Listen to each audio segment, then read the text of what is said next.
Hello and welcome to Online Appliance Tech. Today we're going to work on the Maytag front load washer that's having a draining issue. So if you get this error code, the F9E1, and your model starts with this video is for you.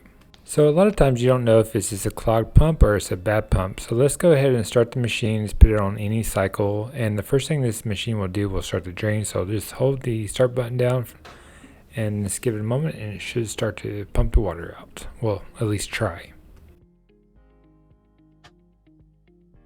So if your machine sounds like this, it makes like a grinding or grumbling sound like this is going to be your pump for sure. Usually if it's clogged, it'll just make like a no noise or a slight hum. So let's turn this off and let's put it in diagnostic mode. This way you can pull up the error code to see if it goes with the pump. So you hit temp solid spin 3 times in a row, and then the 00 blink, and then you'll just hit, or actually just wait, and then the error code will pop up like that. So that error code is for the drain issue. So let's go ahead and just turn it off by hitting the power button. So now let's start disassembling. As you can see, there's 3 1/4 bit screws that we have to remove. Make sure you definitely unplug it before you get started. And you can use a hand tool or a drill just to remove these 3. So once removed, you'll just slide the lid straight back and it should just come right off. So push back and just lift up, put somewhere safe. Then you're going to move the dispenser housing. Just press this button down as you pull out. This one just came out, but you're supposed to push the button down to pull it out. And then you have 2 star bit screws here that you'll have to remove. And you have a couple 1/4 bits up here. So let's go ahead and remove this. This is a star bit. I believe this is a 20 or a 22. If you can see that, I believe it's a 22. So counterclockwise, use a hand tool or the drill. If you do use a drill, make sure you use a drill that doesn't have a lot of power, especially when you put the bits back on, because you can break the plastic of the housing.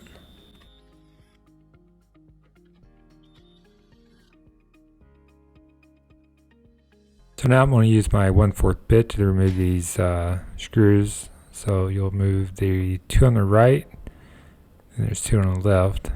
You can move the top ones first if you like, actually. This one you have to remove because you press the dispenser back to remove the front display, as you'll see here in a moment. So as you can see, this is not coming forward.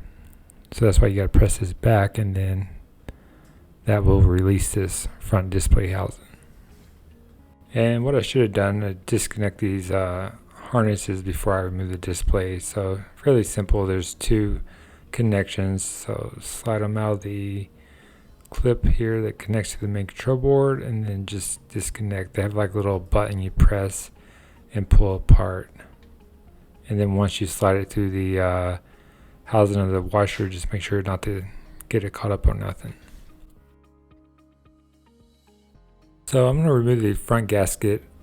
So take a flathead or any type of flathead, the bigger the better. And then underneath it, you'll see like a spring loaded, I guess you would just call it a spring. And you just press in and pull out and gently remove the spring itself. And then put it somewhere safe. At the end of the video, I'll show you a little trick how to put it back on. It's a little difficult. Be careful there because it's actually sharp. So this pushes into the washer itself because you want to pull the door off next. So you don't want to make sure that's not hooked to the washer as you remove the door. So now we're going to remove the door switch. So you can put your hand inside the washer to hold the door switch to the housing of the door, and counterclockwise, and just put these somewhere. Separate your screws, I guess, so you know which one goes where type thing, or you can put them in a bag too and label the bag if you like. So now we're going to remove the bottom 4 1/4 bit screws. There's one missing there, but there's usually 4. Someone's been into this before. You could take a 2x4, put underneath to get up under it if you need to, or have a long extension on your drill or hand tool. So counterclockwise, remove all 4.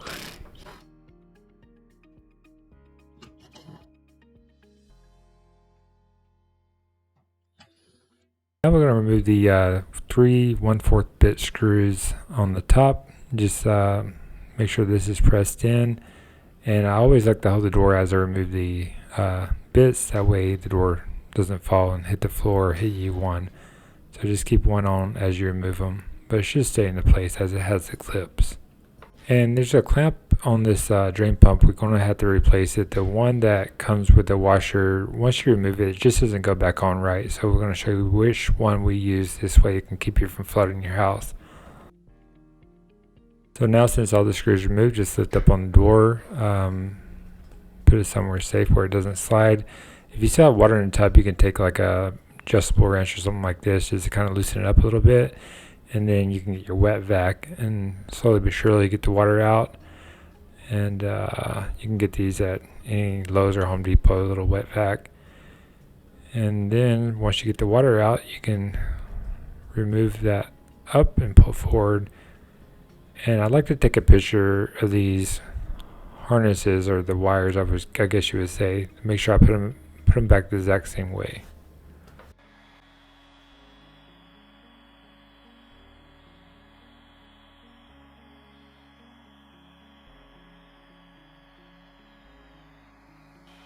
And another thing, pulling this drain pump forward is actually easier for me to get my hose up underneath it to suck up the water. That way I can have more control of the situation. So slowly but surely turn it and take your time. That way you don't make a mess if it's inside your house. Definitely have a couple towels ready.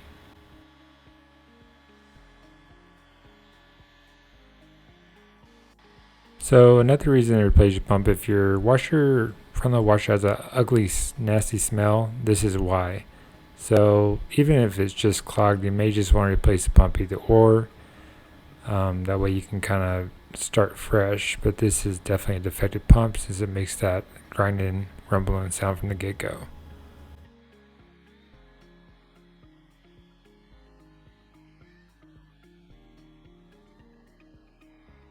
So now I'm ready to remove the pump. I could take like a adjustable wrench, or vice grip I meant, and just pry down the clamps and pull off. And I'll use my other bigger set. That way I can adjust it. The thing I like about this is I can actually squeeze, and once I clamp it down, I can relax and just move the clamp off the hose. But you have to adjust it a little bit to get to the point. This is the clamp I was talking about. I have to replace this, and in the past, I wish I would remember the same issue. I would put the same clamp back on, and then just wouldn't go onto the OEM pump that we replaced. So this is the OEM pump. I will actually leave this in the description below if you need this part, and just type in your model number in the search bar to make sure this pump is for you.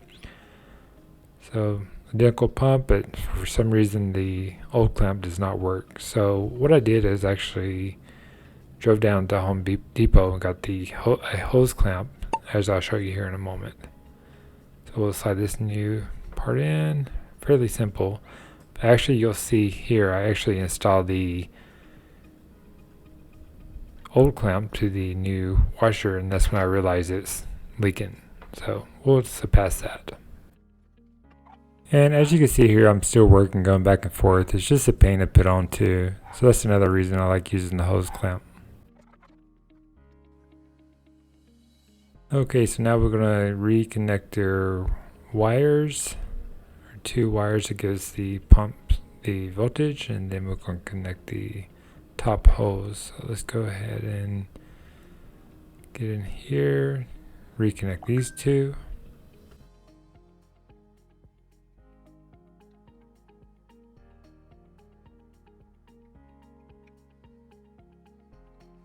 Then you're going to press these black rubber garments into the housing of the washer at a down back angle, as you can see. So you got to press back as you press down.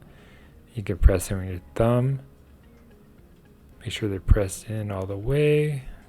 And then the red support, you just pull up. You can actually use this if you like, something like a needle nose or your fingers. Pull up and lift up under, like that. This way the whole pump is into place.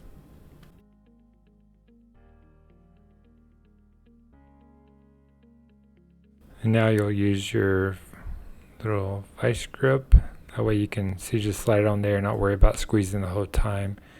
Press it over the pump all the way down and line it up nice and flush. And just let go, release it. There you go.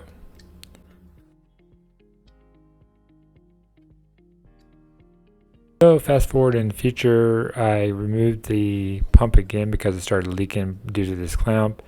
What I like to do is always put water inside the tub here.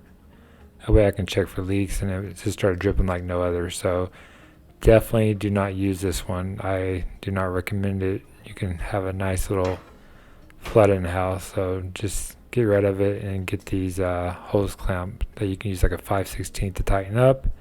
You can go to any hardware store and get these, and just get the size for your clamp. So at this point it's fairly simple. Just slide it over the clamp, slide it to the pump, and you can take your 1/4 bit and just tighten it up and make sure it's all flush. And then you'll pour water back inside the tub and make sure you have no leaks.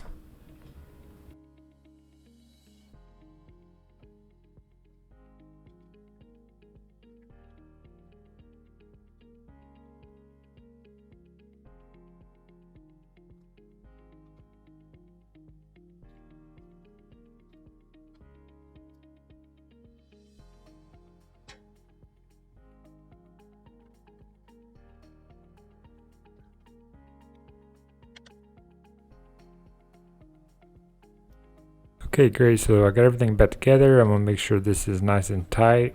Sometimes I've seen people not tighten it up all the way and also have a water leak. So make sure that's nice and tight. But the bucket test never fails, so we're gonna add some water inside the tub and see if it leaks.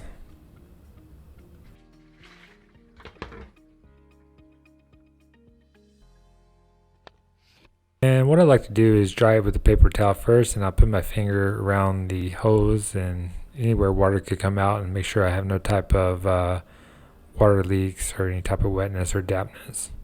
Just a good little tip. So at this point I passed the test, so now we'll put it back together, and we're not going to use that, so we'll throw that away. And then we'll take the door and we'll just slide it over the gasket, move the door switch in, just not to slide the door over it. Take your time, and then we'll lift this up on the front support with the clips, and then we'll just reinstall the 3 1/4 bits.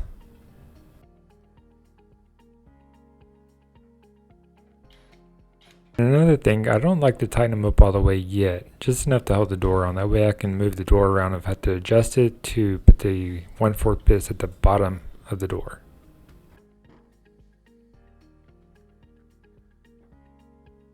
Now we'll reinstall the door switch. So we'll just put our hand inside the gasket. Just be careful not to slide your hand and cut it. So open it up, align the door switch with the door, and then you can finger tighten it first just to get it started. And then once you get it started, you can tighten it up with the drill. As you have the door switch forward, the way you can have leverage against the switch.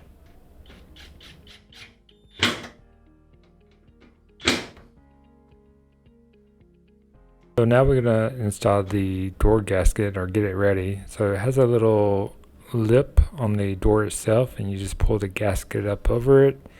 Just don't slide your hand across it because it's a little sharp and you can cut your hand. So basically we'll just do this all the way around until you get the whole gasket towards the door, or on the door.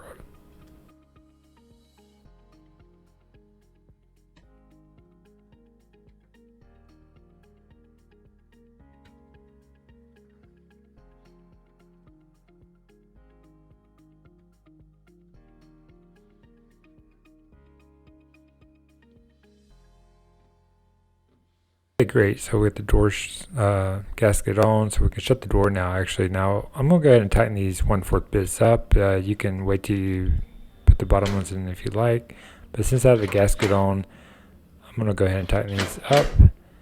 And now we will actually install the 4 1/4 bits at the bottom. So Just line it up. If you don't see the hole, sometimes it goes up like a up angle too, so as you'll see once you do it.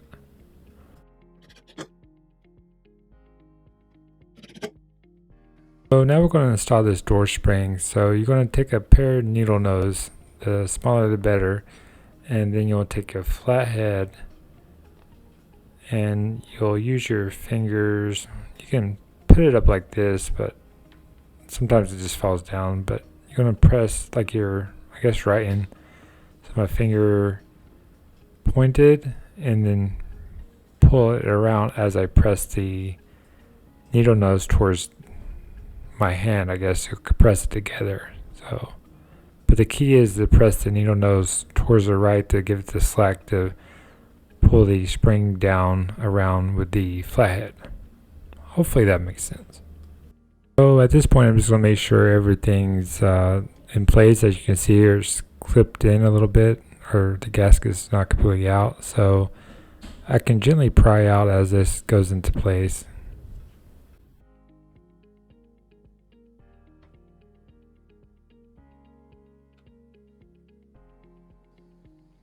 Now we're going to install the display housing. So just slide the two harnesses through. Since the dispenser is back, this display should just slide right into place and kind of wiggle side to side till it clips in.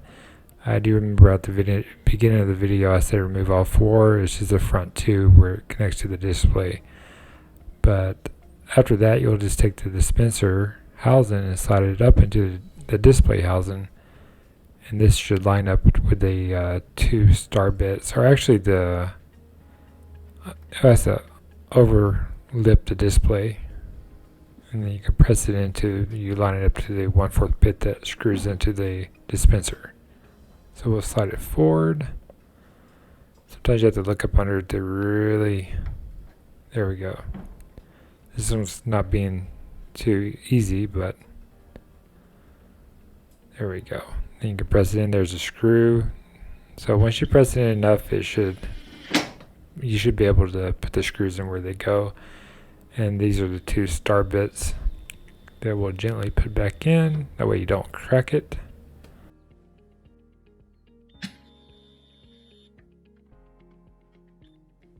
Here you'll put your two 1/4 bits, just slowly put them back in with a nice little snug, but not too much, you'll crack it, and then your display will be loose. There we go. Then we'll just reconnect our harnesses. They can only go one way, so we'll put these two in, then we'll clip them back into the main control board where they're just not hanging out.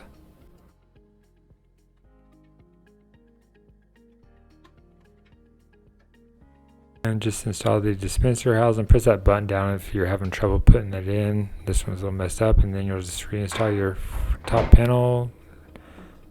You'll have it back a little bit and just slide it towards the front of the display and just put your 3 screws in the back and give it a test. I hope this video was helpful, and please like and subscribe for more future tips and videos if you want this to be your go-to channel. And also, if you need that part for your machine or any other parts, check out Online Appliance Parts Hub. And thank you for watching.